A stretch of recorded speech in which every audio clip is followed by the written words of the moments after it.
Hey everyone, it's Casey here from Melbourne Reiki and Wellness, and this week's theme is balance. Something that I was definitely not feeling through lockdown 4.0, and I'm sure that many of you can relate. For some reason, this lockdown was really quite awful. The 2 week snap lockdown, I think it just brought up a lot of stuff from the previous lockdown, which I'm sure a lot of you have experienced as well. Also, this constant stop start and not being sure and not having so much uncertainty about what the future lies ahead and not being able to really plan. So many friends of mine and clients as well, their plans have been kind of thrown out of balance.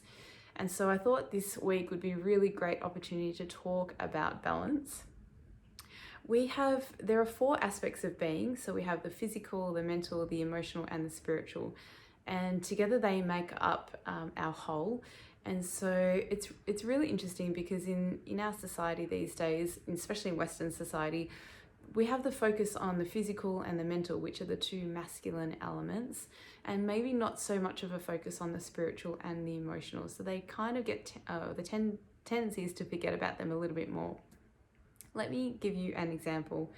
So when I was younger, my focus definitely was on the physical. I was a dancer. I danced from the ages of between 5 and, I think I stopped just before COVID, so 30 something years old. So as you can imagine, dancing for over 25 years was quite a long time. When I first started yoga when I was somewhere around the age of 19, again, it was really to go hand in hand with my dance training as a kind of a warm-up and preventative measure for my dancing, and also just to kind of get more in tune with my body. Of course, doing yoga for quite some time, I realized the benefits of yoga as a standalone practice rather than as something to go hand in hand with yoga or with dancing. But for such a long time, my focus was always on the physical. So whether it was good nutrition, whether it was training, whether it was taking care of my body, there wasn't as so much focus on the mental elements or the emotional elements or the spiritual elements.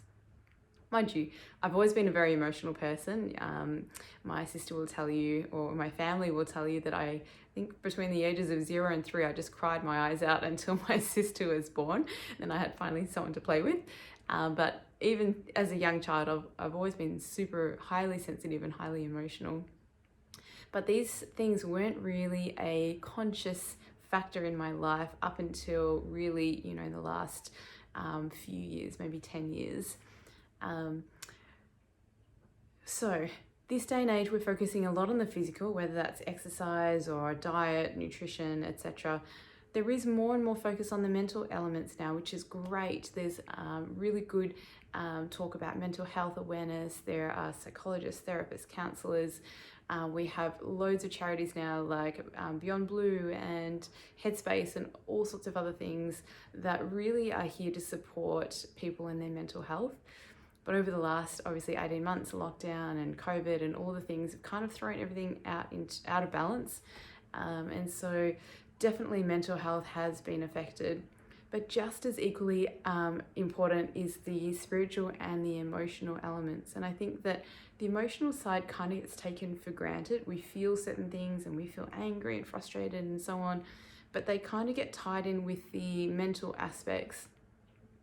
If we can, of course, they are correlated. Of course, your thoughts will impact how you feel and vice versa.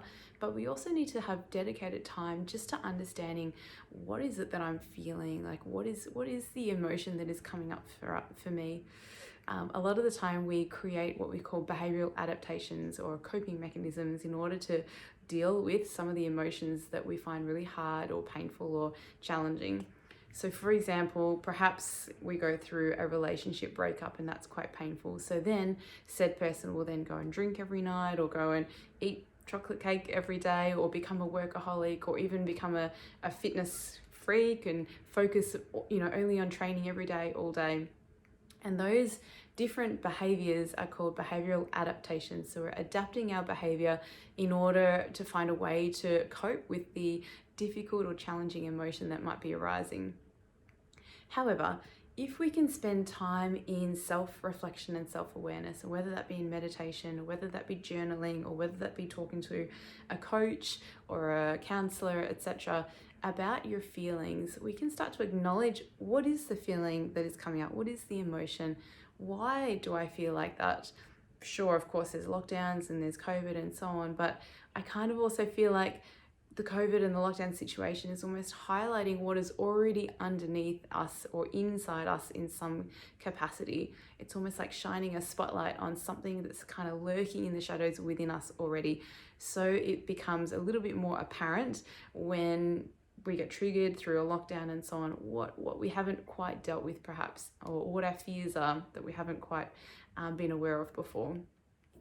And then there's a spiritual element as well, and that might just be connecting to your energy, or that might just be drawing your attention inward instead of outward all the time. We are very good at focusing our attention outward on other people or our family members or our work or on something else that's not inside us. A lot of people are finding it very hard to sit still or to be on their own or to close their eyes and spend 10 minutes in meditation. Just that alone has amazing benefits. I mean, there are so many benefits that have been documented through meditation, but I think one of them is just connecting to your higher self or to your intuitive self. So the moment that we start to calm down the mind, the moment that we start to acknowledge and become aware of the emotions, is the moment that we start to build self-awareness. And through that, we can start to build a little bit more connection to our intuitive side, or what I like to call our inner guidance system. So when we can focus on all four things, we have our exercise and our nutrition and our physical body. We have our mental side, so making sure that we're in a good headspace. We might be using affirmations, or we might be journaling, or we might be talking to someone to seek help. We're aware and we acknowledge our emotional side, how we're feeling, why we're feeling like that, where is that emotion coming from. And then when we spend time in quiet reflection, understanding, okay, what is my intuition telling me here? Does this really sit right in my body, or am I being pulled out of alignment through this experience? When we have access to all four and we actually spend time or creating time in our daily schedule for all four, we become much more balanced as a human being, rather than just finding one thing to focus on, like maybe it's exercise, or maybe it's spending time on your diet, or maybe it's only spending time in meditation but forgetting to exercise and being stagnant all the time. So here's my challenge. Take 5 minutes or 10 minutes out of your day today, grab your journal or a notepad and just start to reflect on maybe the areas that you're not so imbalanced, or not so in balance, I should say.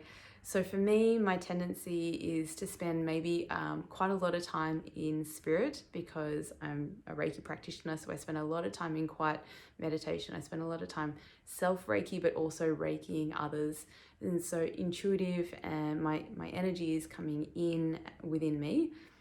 So I know that for me to stay balanced, exercise and working on my physical aspect is really going to help balance out that quietness and that reflection and that energetic side, the spiritual element.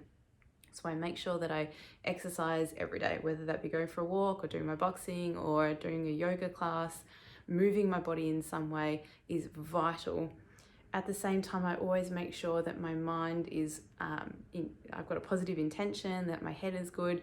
And if I do feel like I'm out of balance in my mind or my headspace, I will always spend time in journaling, or I'll call my dad to have a bit of a chat, or I'll go and seek out help from someone or connect to a friend, because that really does help me put me back into a really positive headspace. I spend a lot of time as well with my emotional self, like just acknowledging my emotions and understanding where they come from. I did a post a little while ago, a couple of weeks ago, I think, on the process that I go through when I coach my clients in the Reiki sessions or in a coaching session, and I do the exact same process with myself, and I grab my journal out and I ask myself the questions. And for me, that's really tapping into my emotional self. So for you, ask yourself, which of these four elements am I focusing maybe too much on? And maybe which of these elements am I not focusing in on enough? And how can I dedicate a little bit more time to finding balance in all four? Of course, we're human. We're not going to be in balance all the time, every time, but we do our best to constantly adjust and flow, and just being aware of where we are, I think is going to help a lot in feeling content and happy within ourselves. I hope this has been helpful. If you have any questions, please DM me, please email me, or get in contact somehow. I'll put my contact details down below. If you are feeling out of balance, honestly, the first thing I did was book in for a Reiki session. So if you're feeling out of balance, please book in for a session, whether it's Reiki or coaching. They really can help you come back into your center and feel grounded again, get your head in the right space. I am running Reiki courses. My next Reiki 1 course is coming up on the 18th and 25th of July, so next month. There are very limited spots, so please, if you're interested in learning more about building up your self-awareness and learning more about Reiki, jump on and book your spot in for Reiki Level 1, 18th and 25th of July.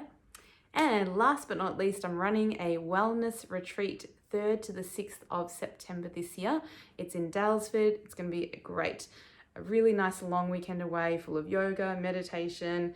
I'm running a workshop on manifesting your desires.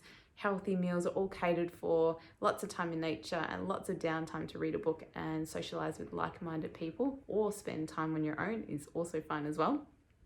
If you're interested, again, I'll pop the links below. Please reach out if you have any questions. Until next time, have a wonderful day. Bye for now.